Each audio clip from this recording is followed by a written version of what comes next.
ఈ ప్రపంచంలో కొన్ని బిలియన్ల మంది మనుషులున్నారు.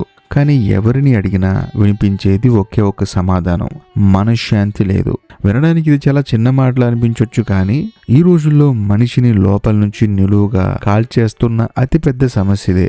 మీరు గమనించారా? మన దగ్గర అన్నీ ఉంటాయి. చేతిలో ఫోన్ ఉంటుంది, కడుపు నిండా తిండి ఉంటుంది, పడుకోవడానికి ఇల్లు ఉంటుంది. కానీ బెడ్ మీద పడుకోగానే నిద్ర రాదు.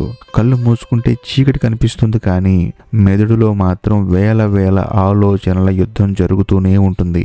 నిజానికి మన సమస్య బయట లేదు, మన లోపలే ఉంది. మనస్సు ఎప్పుడు ఏదో ఒక విషయంలో అశాంతిగా ఉంటుంది. ఎవరో అన్న మాటలు, జరిగిపోయిన చేదు జ్ఞాపకాలు, రేపేమవుతుందో అన్న భయం, ఇవన్నీ కలిసి మనల్ని ఒక తెలియని ఉక్కిరి బిక్కిరి చేసే స్థితిలోకి నెట్టేస్తున్నాయి. మనం ఒక పని చేస్తున్నా మనసు ఎక్కడో ఉంటుంది. ఒక మనిషితో మాట్లాడుతున్నా మన ఆలోచనలు ఇంకెక్కడో ఉంటాయి. ఈ డిస్ట్రాక్షన్, ఈ నెగిటివిటీ మనల్ని ఒక రోబోలా మార్చేస్తున్నాయి. నవ్వుతున్నాం కానీ ఆ నవ్వులో ప్రాణం లేదు. బతుకుతున్నాం కానీ ఆ బ్రతుకులో ప్రశాంతత లేదు. ఈ అశాంతి అనేది ఒక సైలెంట్ కిల్లర్. ఇది మీ నుంచి మీ సంతోషాన్ని మాత్రమే కాదు, మీ ఆత్మవిశ్వాసాన్ని కూడా లాగేసుకుంటుంది. ఎందుకు మనసు ఇలా అదుపు తప్పుతుంది?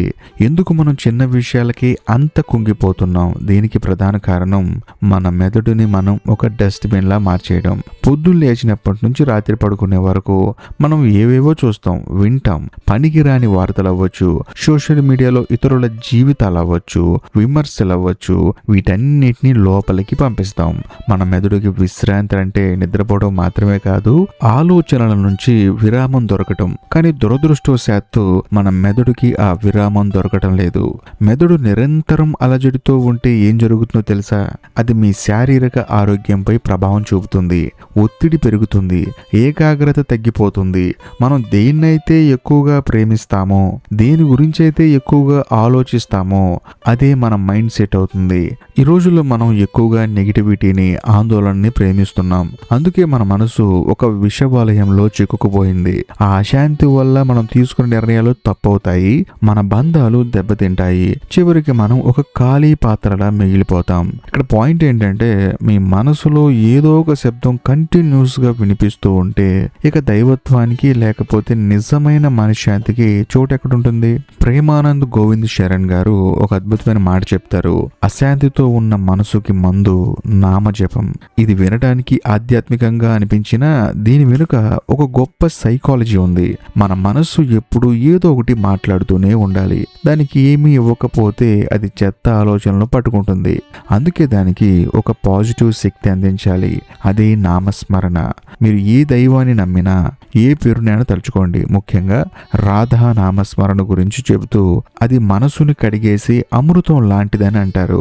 నామజపం చేయడం అంటే కేవలం ఒక మూలన కూర్చొని కళ్ళు మూసుకోవడం మాత్రమే కాదు.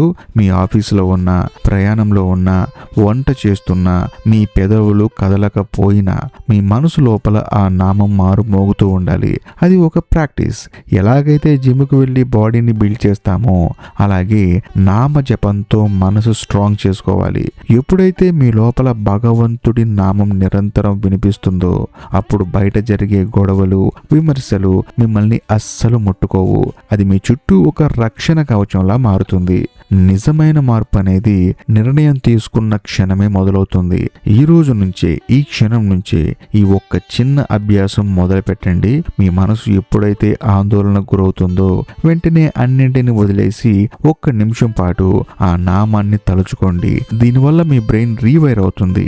నెగిటివ్ ఆలోచనల స్థానంలో ఒక అద్భుతమైన ప్రశాంతత వచ్చి చేరుకుంటుంది. జీవితం అంటే కేవలం సంపాదించడం, తినడం మాత్రమే కాదు, మన అంతరాత్మతో మనం కనెక్ట్ అవ్వడం. ఆ కనెక్షన్ కేవలం నామస్మరణ ద్వారానే సాధ్యం. మీరు పనిచేస్తున్నప్పుడు కూడా మీ మనసులో దైవం పేరు ఉంటే ఆ పని ఒక యజ్ఞంలా మారుతుంది. అందులో అలసట ఉండదు, కేవలం ఆనందం మాత్రమే ఉంటుంది. మీ జీవితం అద్భుతంగా మారాలంటే మీరు పెద్ద పెద్ద యుద్ధాలు చేయనక్కర్లేదు.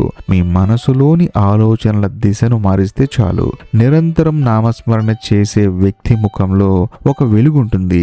ఆ వెలుగు ఎదుటి వారికి కూడా ధైర్యాన్ని ఇస్తుంది. మీరు అలా మారాలి. ప్రశాంతత కోసం ఎక్కడికో వెళ్ళకండి. ఆ ప్రశాంతతను మీ లోపలే క్రియేట్ చేసుకోండి. ఈ వీడియో కనుక మీకు నచ్చితే ఖచ్చితంగా లైక్ చేయండి. అంతేకాకుండా ఇప్పటి వరకు మీరు మన ఛానల్ని సబ్స్క్రైబ్ చేసుకోకపోతే దయచేసి సబ్స్క్రైబ్ చేసి బెల్ ఐకాన్ ప్రెస్ చేయండి. బాయ్.